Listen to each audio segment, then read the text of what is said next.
Bienvenidas, bienvenidos. Esto es, con todo respeto, el programa de opinión y análisis de Canal 44. Esta tarde estamos aquí, tarde-noche ya, porque es ya bastante lluviosos estos días. Sonia, ¿cómo estás? Muy bien, Diego. Qué gusto estar con ustedes. David, buenas noches. Buenas noches, bienvenidos a Con todo respeto. Muchísimos temas, Jaime. Así es, David, Sonia, Diego, buenas noches a todos. Gracias por acompañarnos en una emisión más de Con todo respeto. Así es, mucho de qué hablar. Iniciemos, Diego. Siempre decimos que muchos temas, como si... No, sí hay. Hijo, man. Sí hay. Ya parece muletilla, pero bueno. Hoy particularmente. Vamos a empezar, como cada semana, con los tweets de la semana, temas internacionales. Este primero tiene que ver con la reunión que organizó China y que de alguna manera se propone como líder de un nuevo grupo a nivel global. Es un tuit de Pedro Mellado que dice así: el sur global retumba. China forma poderoso frente con Rusia, India y 18 países más. El presidente de China, Xi Jinping, encabezó este domingo la cumbre 2025 de la Organización de Cooperación de Shanghái con la participación de líderes de 20 países. No deja de ser curioso que ahora sea justamente China el gran promotor del comercio global, mientras Estados Unidos, que lo fue todo el siglo pasado y que está desde el siglo XIX el gran promotor del comercio, esté ahora en un plan absolutamente de cerrar fronteras, Sonia. Sí, creo que a diferencia de otros encuentros de este grupo, el contenido fue sobre todo económico. Sí. Tiene que ver precisamente con lo que está ocurriendo con las posturas de Estados Unidos. A pesar de estar ahí presente el presidente de Rusia, que pudiera haberse abordado el tema de la guerra o de la invasión a Ucrania más que guerra, pues se trató de manera muy ligera. Se habló más bien un poquito también de los ataques que ha tenido Israel hacia Irán, que forma parte de este grupo, pero en realidad no fueron, a pesar de que para cualquiera podrían haber sido los temas torales que hay ahorita en el mundo, pues lo que les preocupa ahorita a estos países es el tema económico, el bloque que logran armar y la fortaleza, además su manifiesto tiene que ver con eso, ¿no? Con fortalecerse como grupo frente a Occidente y sobre todo en la parte económica.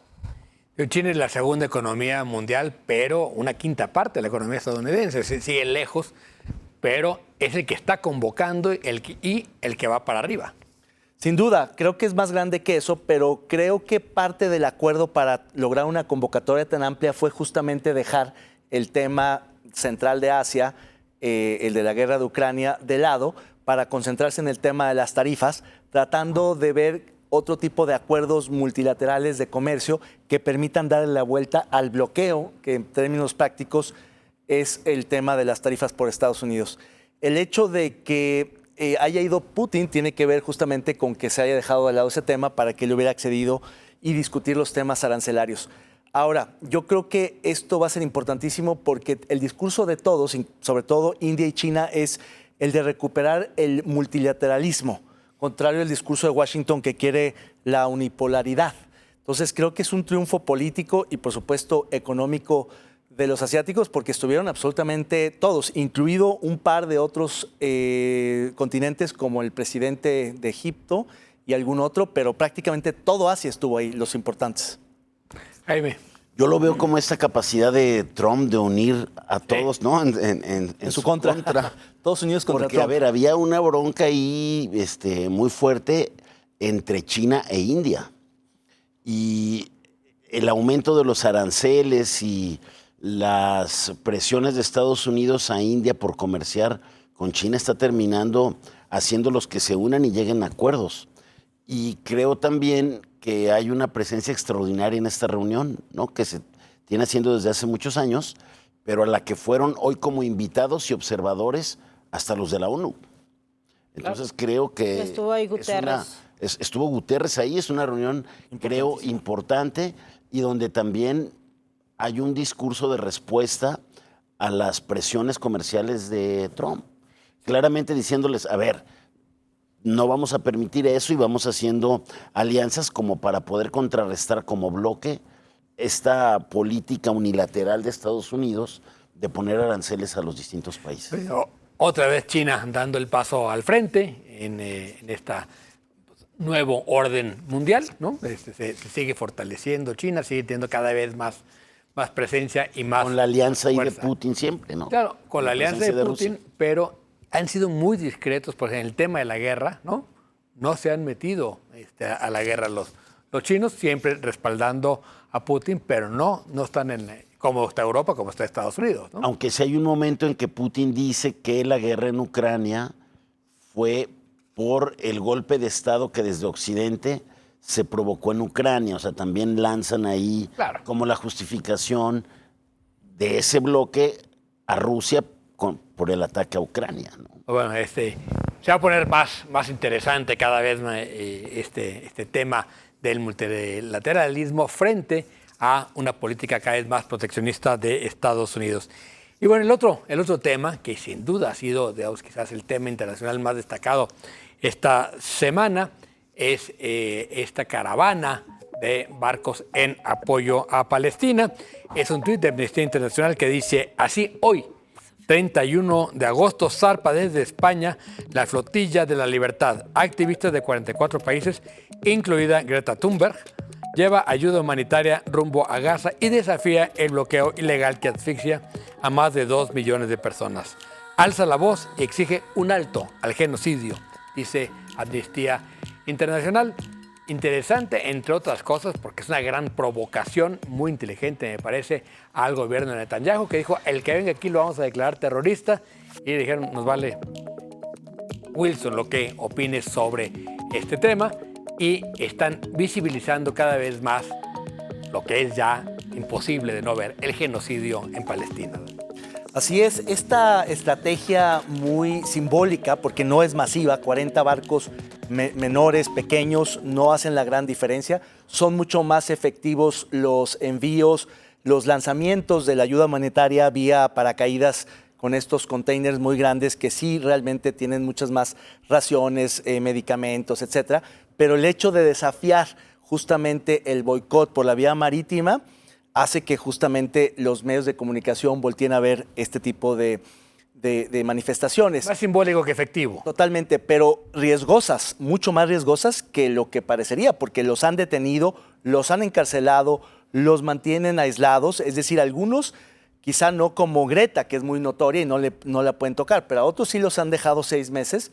Bueno, también la detuvieron. Sí, pero unas horas, un par de días, pero algunos los han detenido. Golpearon la barca en junio, ¿no? O sea, no la dejaron llegar. Y volvió. Entonces yo creo que son muy valientes ellos, los Médicos Sin Fronteras, todos estos activistas, me parece fenomenal lo que hacen, porque efectivamente hay que ponerle ya nombre al tema. Y lo que me parece más impresionante es la incapacidad de la comunidad internacional, de los organismos como Naciones Unidas, de detener esto. No ha podido absolutamente nadie, e incluso Netanyahu ya ha anunciado el control total, la guerra absoluta e incluso la transferencia de mucha gente a otros países de África y de Asia. Impresionante. Sí, creo que más que ser una ayuda práctica en términos humanitarios, como señalas, David, tiene que ver con lo simbólico, ¿no? Son 2 semanas más o menos de trayecto desde el puerto de Barcelona, lo que van a tardar en llegar a Israel. Y esta amenaza de Netanyahu me parece que va más allá de impedir la llegada de los barcos o de detenciones. Cuando habla de terroristas, incluso se deja entrever la posibilidad de agredir, ¿no?, a estos barcos. Yo no sé, tiene que ver precisamente con esto, con el silencio de la comunidad internacional y también que más allá de estos señalamientos que ha habido de algunos países en Europa de reconocer a Palestina como Estado ante la ONU, no ha habido en realidad acciones concretas de la comunidad internacional que puedan ser más contundentes para detener lo que está ocurriendo en la Franja de Gaza. Me parece que la humanidad solamente puede tener sentido cuando hay pronunciamientos como este y me parece súper significativo lo que está haciendo quienes decidieron incorporarse a esta caravana de barcos, ¿no? ¿Cómo la ves, Jaime? Hay una respuesta demencial de Netanyahu diciendo que esta joven Greta es terrorista, es pro-Palestina, junto con todas las navegaciones y las organizaciones que van acompañándola o que han respondido a esta iniciativa.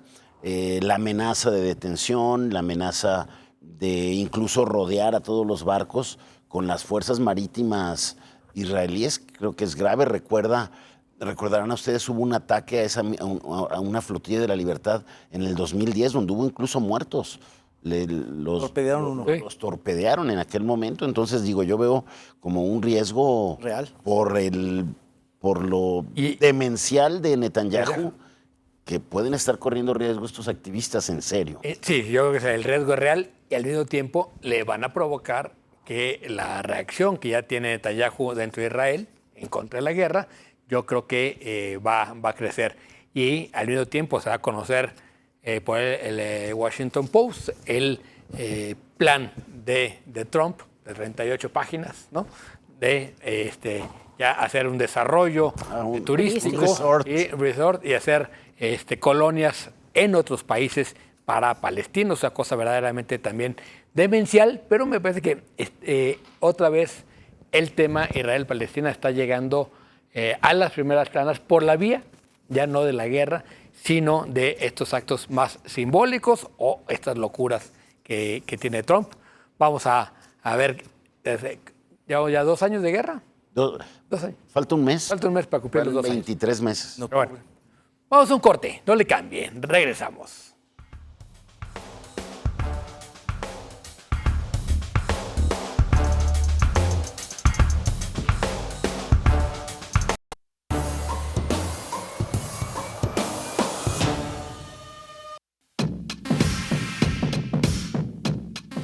¿Y las desaparecidas y desaparecidos? La presidenta Claudia Sheinbaum rindió su primer informe de gobierno desde el Palacio Nacional, destacando que la pobreza en México pasó del 41.9% en 2018 al 29.5% en 2024, sacando de esta condición a más de 13 millones de personas, el nivel más bajo de al menos 4 décadas. También celebró una reducción del homicidio doloso en 25%, feminicidios en 34% y delitos de alto impacto en 20%. En su mensaje insistió en defender la soberanía, pero poco abordó de los operativos que detuvieron al Mayo y el envío de criminales a Estados Unidos.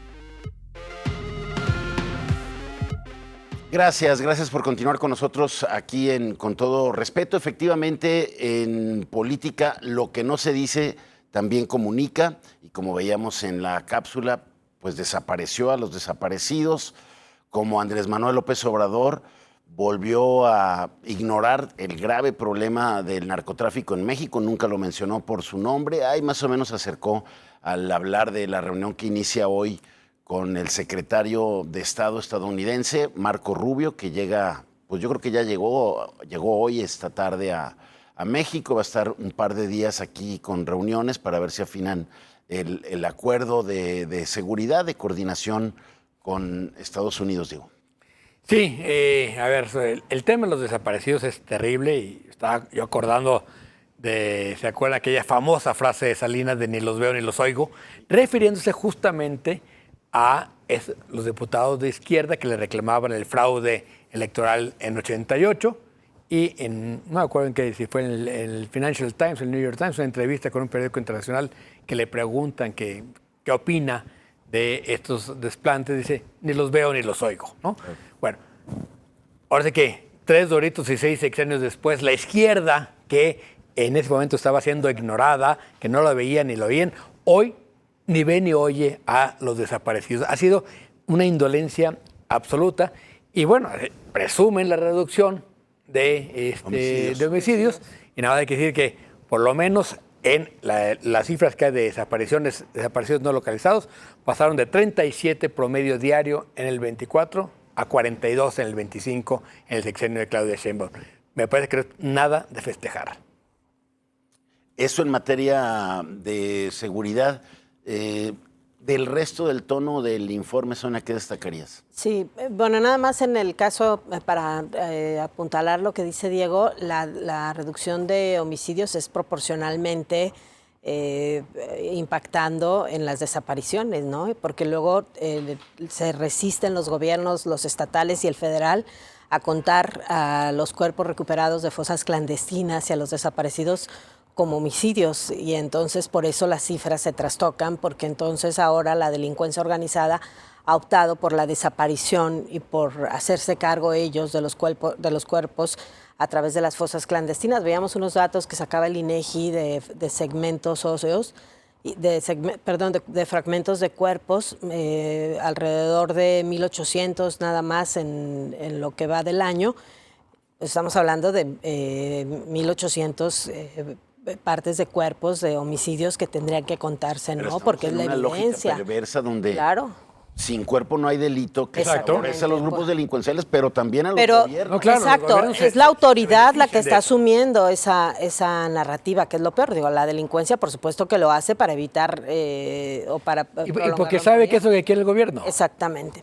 Y bueno, en otros temas, el más importante, la salud, que sigue siendo el gran colapso del gobierno de Claudia Sheinbaum, con muchas mentiras, lo habíamos platicado, lo que está ocurriendo en el sistema de seguridad social del IMSS y del ISSSTE, en donde se acabó el desabasto al no darte en la receta el medicamento que necesitas, y entonces no hay manera de documentar que hacen falta medicamentos. Esa es la forma en que consiguieron abatir el desabasto. El tema de la crisis de oncológicos, que se lo dicen una y otra vez con datos, y siguen partidizando el tema de parte de Morena en lugar de atenderlo y de resolver este tema, que sí es más importante que otros padecimientos, porque un día, una semana sin un medicamento oncológico es la diferencia entre vivir o morir, ¿no? Entonces, me parece que el tema de la salud podría ser uno de los más relevantes, porque en otros que habló, como el tema económico, pues ha logrado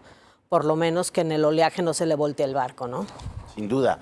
Y bueno, resalta mucho este logro que más se debe al gobierno de su antecesor, de Andrés Manuel López Obrador, el tema de la reducción de la pobreza, el salario tema mínimo atinado de la política salarial, ¿no, David?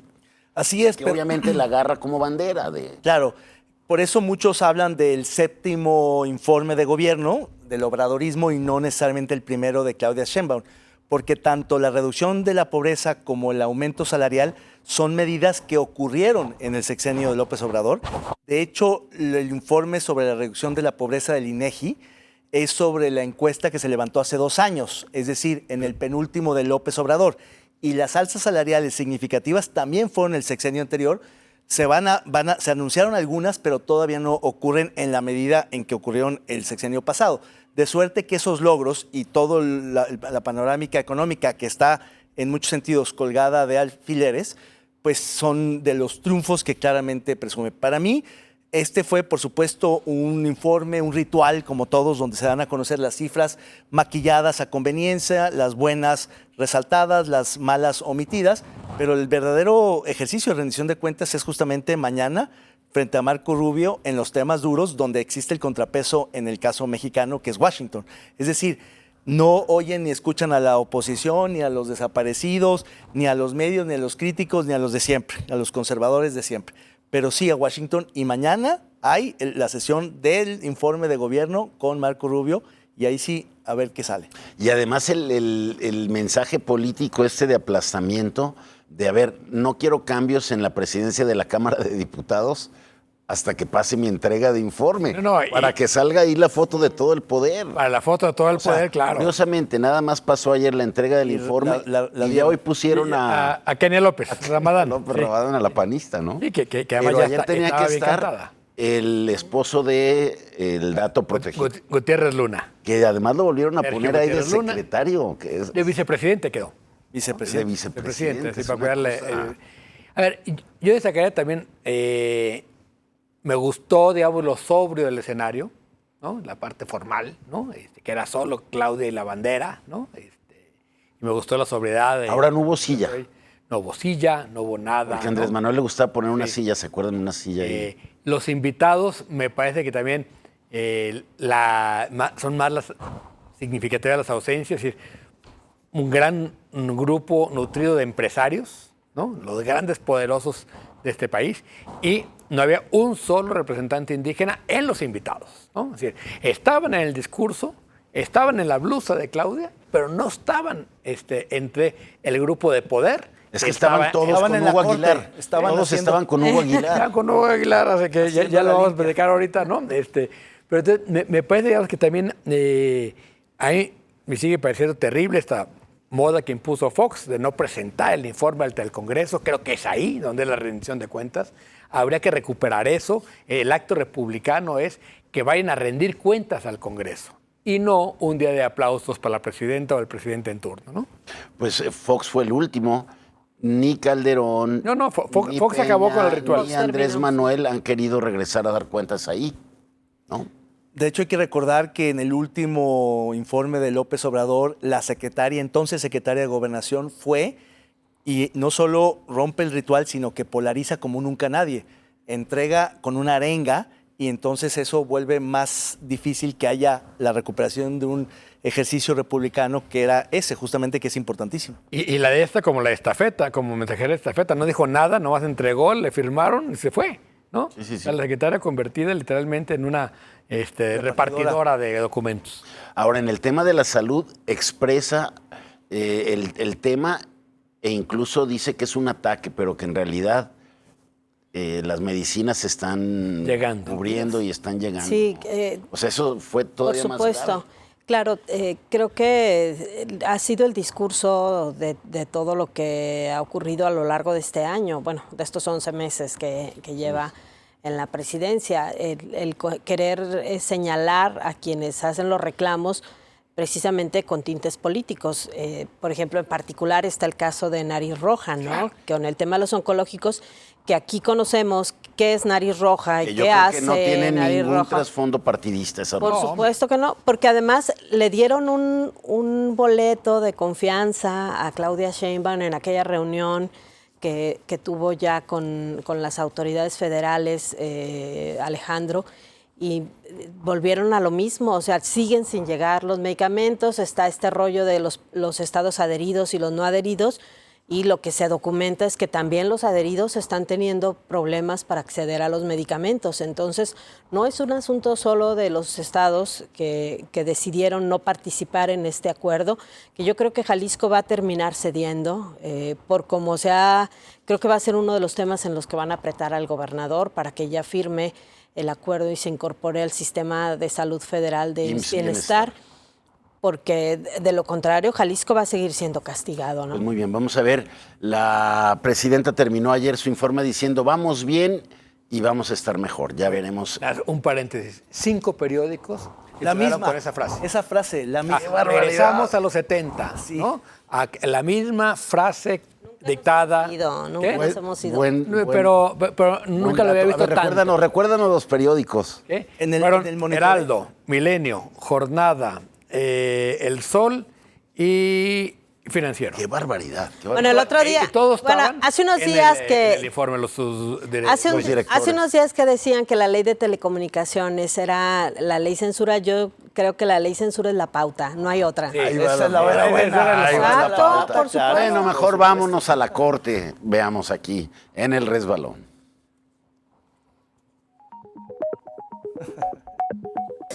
Te pedimos que guíes a nuestros ministros, a nuestras ministras, a todos los que van a contender en la Suprema Corte de Justicia de la Nación y que nosotros como pueblos y comunidades siempre acompañemos. Te pedimos, Madrecita Tonantzin, Eso que no así es como nunca. nos das, nos alimentas, nos cuidas y nos guías, nos ayudes para en este momento y nos des la fuerza necesaria a todos los que estamos en este momento conectados en el universo para que podamos seguir caminando como hermanos. Pues a todo copal llegó las nuevas ministras, bueno, no nuevas, porque hay 3 que repitieron, sí. pero bueno, las Las otras, nuevas, las viejas y las los otras nuevos. 2 y los otros 4 ministros nuevos llegaron a todo copal, Sonia. Así es. Yo espero que sirva. Tengo más fe ¿Qué? en ¿La eso limpia? que cuando juran ante la Constitución. Bueno, sí, hay dudas fundadas. Sí, pues un poco mucho show. La verdad es que hay como una interesante inclusión de esa visión social. Me parece interesante, pero esto es un poquito too much, ¿no? De show. A ver, es Era casi algo de personal. Islandia o de Xcaret, ¿no? Uno, ya comentábamos ahorita, nunca Porque se se hincan hincan. los indígenas cuando hacen un ritual de ese tipo. Eso es totalmente No, se ve- Católico. Se les ve ¿no? esforzado. Cristiano en general. Se les ve esforzado. Dos, cuando tú tienes tantas etnias distintas y un solo discurso, acabaron haciendo un chilaquil horroroso de Quetzalcóatl y Tonatzin, ¿no? ¿Pero qué tiene que ver Quetzalcóatl con los birráricas? Absolutamente nada, ¿no? O sea, otra vez es una está en escena. intento de sincretismo mal hecho. Y vuelvo a insistir, a mí lo que más me cae mal de esta izquierda en particular es lo cursi. Son cursísimos. Cursis. Además, porque de ahí se fueron a la toma de posesión, a la que fue la presidenta, la representante del Senado, todavía el representante de Morena de la Cámara de Diputados, Y luego a cenar. y después de hablar de la austeridad se fueron al pie de Cuchó. Al hotel de Polanco de lujo que abre 24 Al horas, restaurante donde francés. cuesta por lo menos unos Un 2,000 platillo. pesos por persona, No, una cada cuenta. platillo. Sin vino, sin vino. Cada platillo 1,000, 2,000, ¿no? Por ahí. En fin. Bueno, nos tenemos que ir a una pausa. Es que mañana empieza la Regresamos. austeridad. Quédese con nosotros.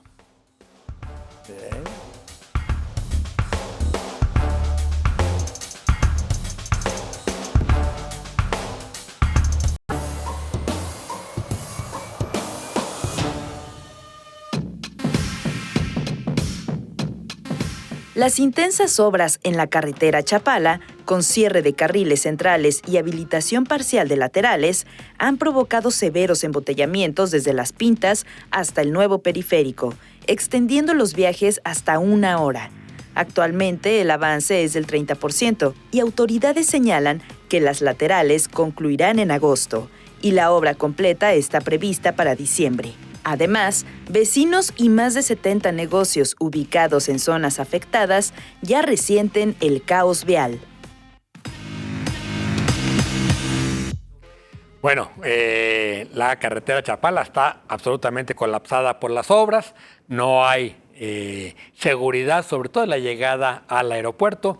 Los tiempos mínimos están haciendo de 1 hora para llegar al aeropuerto, a veces más, muchas quejas en redes sociales. A 1 hora es generoso. La obra está avanzando, es decir, hay que decirlo también, es decir, está avanzando a bastante buena velocidad, tiene que estar terminada para el Mundial, 3 meses antes del Mundial, para el mes de marzo es el límite para entregar esta obra. Lo que está sucediendo es que lo que era la carretera a Chapala, la carretera del aeropuerto, ahora se convertirá en una vialidad más de la zona metropolitana, creciendo la ciudad en el desarrollo en forma de estrella. No hay nada más que hacer, más que aguantarse, buscar las vías alternas y salir con tiempo, David. No hay muchas vías alternas. La verdad es que de aquí al aeropuerto, el güey se vuelve loco dándote unas alternativas extrañísimas por lugares que incluso a veces están cerrados o inundados o terracerías. No hay vías alternas. A mí lo que me preocupa es que cuando se realizan estas grandes obras públicas, no le dedican prácticamente nada a la señalética, a la seguridad, a la descongestión cuando hay un choque laminero. Es decir, frente a una inversión de más o menos 5,000 millones de pesos, no sería Gástale nada 100. ponerle, no, menos, 50. Diego, 20 millones de pesos una buena señalética, con una buena iluminación, con gente que pueda estar como estos de seguridad vial de Zapopan, medio voluntarios, medio pagados, ayudando al tráfico, porque el problema es que cuando entra una revolvedora, por ejemplo, pues tiene que cruzar y obstaculiza el tráfico, o cuando tiene que salir un camión de volteo con material, con escombro o lo que sea, pues también tiene que obstaculizar. Es normal, no pueden cerrar, pero lo podrían hacer mejor. Y el problema es que es totalmente impredecible. Puede ser 1 hora o 2 horas, y si llueve, peor. Y efectivamente va a quedar bien. Yo creo que la obra es bastante buena. A mí me da gusto que estén dejando una ciclovía. Sí, le van a dejar como el render. El render se ve Sí, muy padre. el render se ve Ah, impresionante. Oye, el el render render, se se no ve tiene con las carros. laterales, con no hay- arbolitos. No hay obra mal hecha en el render, ni sobrecosto para en el estatal que pierden el Excel. Ah, sí. Sí, vamos a ver lo de los árboles y los espectaculares. Creo que se pueden hacer mejor las cosas. Yo espero que haya una reforestación, porque ciertamente a los árboles del Camellón ya la mayoría se fueron. Ojalá tumbaran también los espectaculares, pero ahí están las ciclovías, están las adecuaciones a desniveles bastante bien hechas. Ojalá terminen pronto y sin accidentes. Ajustes en las banquetas y los niveles respecto de las... Todavía eso no se ve. Bueno, en el render. El render se ve muy bien, ¿verdad? Sí, a ver, yo me ha tocado ir 3 veces al aeropuerto, así que en estos días creo que... ¿Y cuáles han sido tus tiempos? El que menos he hecho 2 horas. 2 horas. Menos. 2 horas. La ocasión en que menos he hecho 2 horas de ida y de regreso 1:30, el trayecto más corto. El problema yo creo que es que ya hay retraso en las obras y entonces empezaron con las laterales y no han terminado en unos tramos las laterales y ya empezaron con las centrales. Entonces hay un par de tramos en que hay un solo carril para transitar. Ese punto de los 2 lados es terrible. La otra parte también es esto, no hay autoridad, es decir, por ejemplo, se supone que no debe haber transporte de carga durante algún periodo. Está lleno de tráilers todo el tiempo y entonces con los tráilers no hay alternativa. Los tienes que dejar pasar porque van rápido, porque no se paran, porque hay muchísimos accidentes. En cada ida al aeropuerto te encuentras 2, 3 choques lamineros. No hay nadie que los resuelva. Y además hay un gran desorden porque hay un momento en que transitas por las centrales, otras por las laterales, otras por ningún lado, otras te vas por una terracería que quedó a un lado, abajo del puente del retorno. Es un relajo en las incorporaciones de Periférico y de la carretera que va hacia el Verde. Esos 2 puntos también son caóticos, cuando ahí sí podrías poner elementos de movilidad que resolvieran las incorporaciones y las salidas con orden. Se puso un carril express en donde se supone que no deben pasar los camiones de carga, pero pues si no hay autoridad, ¿quién los va a quitar? Y pero el carril express, tal cual, sale un camión, lo tapa y van los otros No, es caminando un en el desastre. express. No hay Es el ejemplo más claro de que la autoridad nos deja a la deriva. buena de Dios. Y en la noche Arréglala lloviendo. como sea. No hay autoridad, que ya se ha documentado, hemos documentado en la televisión cómo los puentes peatonales ahora los usan las motos. Los de las motos, claro. Sí, por supuesto. Los de las motos Por supuesto, para transitar. por supuesto. Y pasan a un lado de las familias que van ahí. O sea, puede haber un accidente claro. o un atropellamiento en un puente peatonal. O sea, ¿sí se imaginan eso? Sí, claro, Sube la sí, moto. es una locura. Pero, a ver, otra vez, son obras que se hacen, no tiene una programación, de repente dijeron, vamos a hacerlo, se lanzan como el borras. Para esto, el secretario de Obra Pública es muy bueno, David Zamora, para esta implementación rápida, ¿no? Fraccionada además en un montón de contratos para no tener que licitar nada, no pierde tiempo en licitaciones, ¿no? Y traer un montón de frentes de obras simultáneos, ¿no? Pero no hay un programa y nadie piensa justamente qué va a pasar. O sea, dicen, mira, la gente va a resolver los problemas, ¿no? Que esos Los problemas contratos finalmente luego pueden ser de la misma empresa. Sí, pero... o darte un trago aquí y otro allá. Normalmente le da 2 o 3 cuando mucho a una empresa. Sí, Casi pero todos son muchas empresas. Cachito de 10 millones, ¿qué es lo que te permite? Puede haber socios comunes, eso ya es otro cantar. Sí. Pero lo que sí creo es, digamos, y la parte más complicada, ahorita todavía está empezando, es el túnel que va a conectar la carretera con el periférico, ¿no? Ya están piloteando, pero digamos, ahorita te quedan 2 carriles. Vamos a ver, ahí esa parte creo que va a ser la más complicada y está por comenzar apenas la parte más compleja. Que van a ser todos los carriles de la carretera a Chapala que van a conectar al No, nomás los de Macrobús. Nada más los de la mal llamada línea 5. Ahora sí podemos la decir mal troncal llamada 5. Lo línea del 5. BRT, lo de la troncal al aeropuerto del BRT del Peribús. Solo para los carriles exclusivos. Entonces, se tienen que ir por abajo y salir a los carriles centrales del periférico. Esa parte creo que va a ser la más compleja, ¿no? A un periférico que también está congestionado. Ahora, está también colapsado el periférico. Y más en ese punto, volvemos a lo mismo, por los camiones de carga. O sea, con 2, 3 camiones de vehículos de carga, trailers de doble remolque, que además casi son todos ya, te tapan la gasa. Claro, No, a ver, se atoran. periférico de Vallarta, a esta hora, de 4 a 6 de la tarde, 4 a 5, Está colapsado de Vallarta aquí Sí, aquí claro. al periférico que Claro. por donde llegamos. por supuesto. Y la otra, lo del Mundial va a ser un descanso, porque en teoría después tienen que continuar el Peribús al Salto, hasta la conexión del Salto. Algunos dicen que hasta Ixtlahuacán, los Membrillos, y tienen que hacer la línea que va a entrar por la carretera de Chapala hasta González Gallo, y luego, entonces, nos queda un buen rato de obras en esa carretera. Paciencia. Pero el compromiso, Bueno, ahorita el compromiso es hasta el aeropuerto, las obras van Sí, claro. periférico aeropuerto. Y la construcción del nuevo acceso al aeropuerto también creo que va a alivianar. Sí, ¿no? Que es y lo por que está Adolfo. Sí, haciendo yo veo el atrás. aeropuerto además muy lenta las obras. Pues es que le bajaron el ritmo de la inversión, porque también cuando y eso pasó desde que les aumentan el TUA, ¿no? O les quitan digamos, parte del TUA para Hacienda, ralentizan muchísimo su gasto, la inversión. De lo que era el programa de 10 años se va a 15. ¿En qué se ha notado la baja de las obras en el aeropuerto? Pues sigues llegando al aeropuerto después de 2, 3 años como si apenas empezaran las obras. Ah, ok. Sigue habiendo un caos en los ingresos, el estacionamiento ingresos. está cerrado, todavía solo puedes usar una parte del estacionamiento, siguen todos los las divisiones naranjas. La parte interna está bien, ¿no? Cierran, abren, sí. ingresos, Bueno, Porque hoy escuchaba yo al alcalde de Zapopan que ya dice que el aeropuerto de Guadalajara ya es uno de los mejores del país y de la no, sí, es que los demás están fatal, sí, tiene razón. Bueno, ahorita que el de la Ciudad de México sí que Ya de está México, peor. El de Monterrey también lo dejaron caer muchísimo, en fin. Vamos a la sección favorita de este programa, que es Póngale el nombre, y esta semana está espectacular. Los curadores más experimentados de Con Todo Respeto han preparado esta exquisita pieza de arte visual.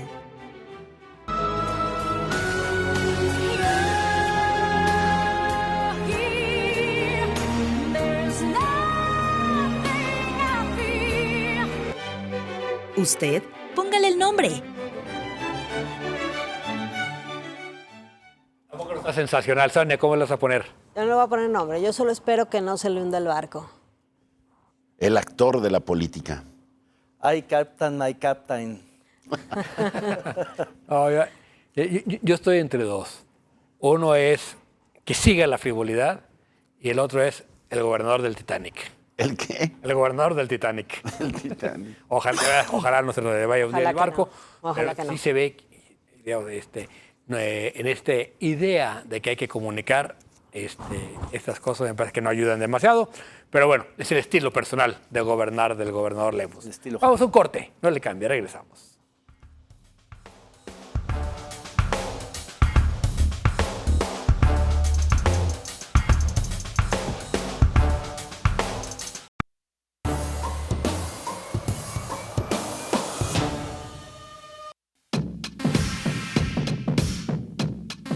Este lunes, más de 800 jueces, magistrados y ministros, incluidos los 9 integrantes de la Suprema Corte, toman posesión tras ser elegidos por voto popular en unas elecciones inéditas celebradas el 1 de junio. La reforma constitucional de 2024, impulsada por Morena y aprobada ese año, busca erradicar corrupción y elitismo judicial. Aunque representa un hito histórico, especialistas y grupos legales advierten sobre los riesgos de politización y la baja participación ciudadana que representan, con apenas el 13%. Gracias por continuar con nosotros. Entramos a nuestro bloque de cierre. Ayer hubo pues una actividad extraordinaria de todos los nuevos ministros, las nuevas ministras que estarán presididos por Hugo Aguilar, oaxaqueño, que, bueno, fue uno de los que fueron votados en esta primera elección para elegir juzgadores el pasado 1 de junio. Empezaron a las 5 con una purificación, luego fueron también a hacer ritos en la sede del Poder Judicial, abrieron la puerta, vieron este rito que ya veíamos antes en el programa y terminaron por ahí como a las 11:30 de la noche o como 11 de la noche, después de tomar protesta. Pero de fondo está la gran incertidumbre, Sonia, de si van a mejorar un poder judicial que pues estaba totalmente corrompido, pero que hoy no se sabe si va a mejorar o no. Claro, a ver, hablar de politización, bueno, en realidad el Poder Judicial estaba politizado o partidizado, que sería lo más correcto, porque las designaciones precisamente las hacían los partidos políticos. La corrupción existía, el control del presidente sobre decisiones del Poder Judicial, como ocurre en los estados con los gobernadores y el Poder Judicial, eso existe. Lo que habíamos platicado en ocasiones anteriores, el problema es el sistema que se utilizó para elegir, que no permitió revisar perfiles, que ese era el problema. Los famosos acordeones, ¿no? Sí, por supuesto. pero Digo, más que los acordeones, perfiles. el proceso que no permitió filtrar perfiles de manera tal que pudieras acreditar. Si lo que quieren es combatir a la corrupción, bueno, pues que tuvieran al menos una trayectoria que respaldara que precisamente no volveremos a caer en lo mismo. Habrá que darles tiempo, ya no hay marcha atrás, esto ya está ocurriendo. Hay quien dice que teníamos un tan mal Poder Judicial que no nos puede ir peor. Yo creo que si esto no funciona así, nos puede ir peor. Y bueno, habrá que esperar cómo empieza a funcionar las primeras resoluciones, porque además esto es trabajo de todos los días, ¿no? Lo veremos muy pronto. ¿Das un beneficio de la duda, pese a que se habla también de que es un poder judicial cooptado por la 4T? Sí, sin duda. Primero, generalizar creo que es incorrecto. Entre los 800 electos hay gente capaz, gente muy profesional. Habrá que ver... Que llegó a través de la votación. Sí, que llegaron a través de la votación, porque también algunos comités de selección se preocuparon por filtrar y meterlos en las boletas, o mejor dicho, en los acordeones, para que resultaran electos. Me preocupa más la Suprema Corte, porque ahí sí hay una captura total. No dejaron un solo resquicio, ahí no hay un ministro independiente, un ministro que no venga, digamos, del poder, y en ese sentido, cuando todos los magistrados y juzgadores en cascada se plieguen a los designios de los ministros, es cuando van a realinear al Poder Judicial, y sobre todo con la cuña del también capturado Tribunal de Disciplina Judicial. Que De ese no inmenso. sabemos nada y tiene muchísimo poder, y están los más cercanos al poder. Entonces, entre los nuevos ministros, que en su totalidad son de la 4T, más el Tribunal de Disciplina, con la mitad más o menos de los jueces vinculados a la coalición gobernante, la consumación de la captura de todo el Poder Judicial Federal no se va a esperar al próximo año, al 27, cuando se elija la otra mitad faltante, sino desde ahora, porque muchos de los independientes o que no salieron sorteados para salir, los van a apretar desde este Tribunal de Disciplina, más los nuevos que van a llegar a muchos de ellos a aprender. Entonces yo sí creo que nos puede ir mucho peor que como estábamos. Es la corte que eligió el pueblo, Diego. Ajá. Es la primera corte que eligió. La primera cosa que le quedó el pueblo, y ya es que el pueblo es sabio. Sí, sí. ¿Sí? Con acordeón, pero sabio. No, a ver, yo sí soy pesimista, o sea, yo sí creo que podemos empeorar. ¿En qué? Es decir, en ideologizar, o sea, va a ser, creo yo, igual de corrupta, en el sentido de que, a ver, lo que vimos recientemente, el manejo que traían los de la 4T, con Julio Scherer en la cabeza del Poder Judicial, ahora siendo cuates, olvídate, o sea, la corrupción no se quita por cambiar a unos otros. La corrupción es sistémica y hay que abordarla de manera sistémica. Lo que sí es que está además ideologizada. Entonces me parece que si no evitas la corrupción y aparte tienes una corte ideologizada, ya están hablando de empezar a controlar la libertad de expresión, ¿no? O sea, me parece que eso es riesgosísimo, ¿no? ¿Más? Y es Lenia Batres ya diciendo, vamos a tener a castigar más la mentira, ¿no? De los medios de comunicación. Bueno, también la doctora Müller mencionó. No, bueno, sí. Mencionó, dijo, bueno, ya viene la nueva corte que sí va a poner, va a hacer justicia sí creo a los que me levantan falsos. Que tenemos, vamos a tener este problema. Y segundo, me parece que, digamos, sí bien es cierto que Zedillo quita a toda la corte y nombra una nueva, no la nombró él solo. Es decir, hizo un consenso entre los partidos, se repartieron, como bien dice Sonia, y había esta rotación que permitía, digamos, que, como en todas las cortes del mundo, pues, cuando hay un gobierno conservador, entran ministros conservadores y se quedan un tiempo más largo que el propio gobierno, luego llegan los liberales y hay esta especie de equilibrio, nunca perfecto, pero digamos que por lo menos augura que siempre va a estar en movimiento. Aquí me parece que lo que están es congelando una idea de corte absolutamente gobernista, alineada a una sola visión. ¿Dónde ven a Arturo Saldívar ahí gravitando en torno a la nueva Corte? Pues se dice que puede ser el fiscal en un par de años cuando toque la renovación. Se dice que puede terminar ocupando algún cargo en la renovación del gabinete ahora. Se dice que simplemente será el gran asesor en temas judiciales, el vínculo con la Corte o con todo el Poder Judicial. Pues es un tipo que tiene mucho poder y tiene muchas fichas adentro. Y también muchísimas historias de corrupción. Va a ser el gran traficante. Bueno, pues vamos a ver y vamos a estar dándole seguimiento desde luego al tema de la Corte, las primeras decisiones que tomen, ahí se va a ver pues de qué están hechos los nuevos ministros, las nuevas ministras. Vamos ahora a otro tema, un tema, el principal problema de seguridad que tenemos aquí en Jalisco y en muchas otras partes del país. Vamos.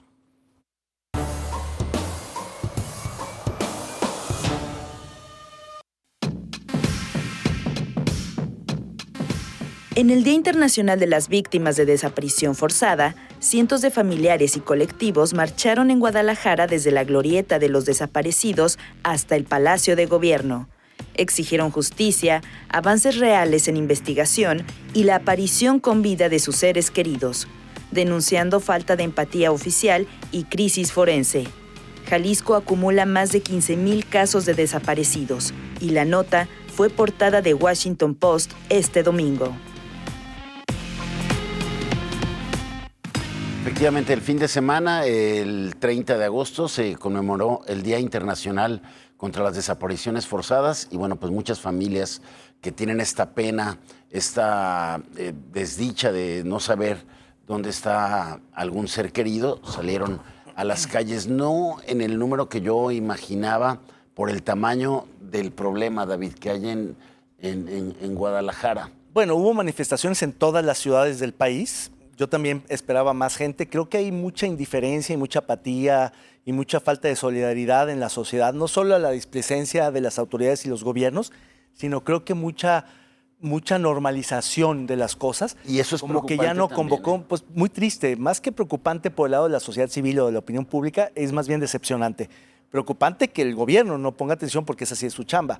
Es decir, un ciudadano no está obligado a ir a marchar, aunque sería maravilloso que fuera solidario. Yo mismo no pude ir, estuve en una cosa de un documental y tanto el documental de la Glorieta como el reportaje del Washington Post fueron desgarradores y eso sí generó mucha discusión, mucha polémica. No había visto que circulara una nota tanto como esa del domingo y a veces tiene que ser en un medio extranjero, en un periódico como estos, para que la gente se sensibilice un poco más, porque todos los días las planas que salen en los periódicos locales como que ya uno se las salta o no les pone la misma atención y eso pues habla también de esa preocupante normalización. Es una normalización y, Diego, yo a veces reflexiono, ha aparecido ahí la figura que se ha convertido en permanente de las madres y los padres buscadores. Sí, las madres buscadoras, padres buscadores. Y las noticias cotidianas de cómo buscan, de cómo siempre hay una nota de desaparición. Yo sí creo que hay... va siendo crisis cada vez más este tema de las desapariciones. No hay maneras de... Enrique Alfaro trató de ignorarlos, incluso de despreciarlos. Pablo Lemos tuvo ya que reconocer el problema. Creo que también la Iglesia está empezando a jugar un papel cada vez más activo en esta visibilización. Hoy mismo en la tarde hubo una velada, se juntaron a rezar el rosario en la Glorieta de los Desaparecidos, que son manifestaciones de otro tipo, pero que de alguna manera hacen que esté presente. Me parece que lo que nos toca es entender el fenómeno y exigirle al gobierno que lo resuelva. Porque nadie está exento de esto, ¿eh? Absolutamente ninguna familia está exento de esto. Es como la violencia. Es decir, la violencia no es para otros, es para la sociedad. Y mientras queramos resolverlo de manera individual, no lo vamos a resolver nunca. Esto lo resolvemos colectivamente o no lo resolvemos. Y hay observaciones constantes, ¿no?, de organizaciones de Defensoría de Derechos Humanos que hablan de una gran ineficiencia de los organismos encargados de esto. Bueno, pues todavía las carpetas de investigación vacías con la única información que aportan las familias, casi en la mayoría de los casos. Es una cosa abrumadora lo que ocurre. Las mamás siguen yendo a la fiscalía y en la fiscalía les siguen preguntando si tienen información adicional novedades para incorporar, tienen? para incorporar a la administradora. carpeta. Y además sigue registrándose los casos de desaparición forzada, lo que acaba de ocurrir con el tema de las personas relacionadas con el taller mecánico, donde se presume fue asesinada la familia de San Andrés. Lo suelta la Saliendo de fiscalía, la fiscalía los levantan. los entrega a la fiscalía, es lo que dice la familia, ¿no? Y un convoy con 15 hombres armados que detienen a 2 familias que van en coches distintos. Este caso es... Sí, entonces me parece que tendría que haber más atención por parte del gobernador a esta agenda si no quiere que se le desborde como le ocurrió a Enrique Alfaro. Tenía razón Alfaro. Porque sigue... Está la fiscalía, estaba y sigue. Claro, yo creo que Eso recuerda Lemus eso. tiene todavía la confianza de algunos colectivos. Todavía algunos líderes de colectivos los entrevistas y te dicen, a ver, el gobernador se compromete a esto, nos ha cedido en esto. Yo creo que no debe desperdiciar ese bono que tiene ahorita todavía a su favor y debe, no tiene que atenderlo él, vamos, pero debe darle las indicaciones a sus... Usted hay que dedicarle tiempo. Exactamente. Y sobre todo clarificar la función de esta nueva Secretaría de Inteligencia y Búsqueda de Personas, que fue una respuesta que le dio confianza a los colectivos, pero que al momento, a los 10 meses o 9 meses de gobierno de Pablo Lemus, sigue sin dejar claro de qué manera puede ayudar a enfrentar mejor este fenómeno. Se nos ha acabado el tiempo. Gracias, Diego. Gracias, Jaime. Sonia. Sonia, David. Pero sobre todo gracias a ustedes por habernos acompañado. Que tengan una excelente una excelente semana. Ya ando adelantando yo. Hombre, Una excelente semana. lo que no se resolvió el martes. Y los esperamos aquí el próximo martes. Pásela muy bien.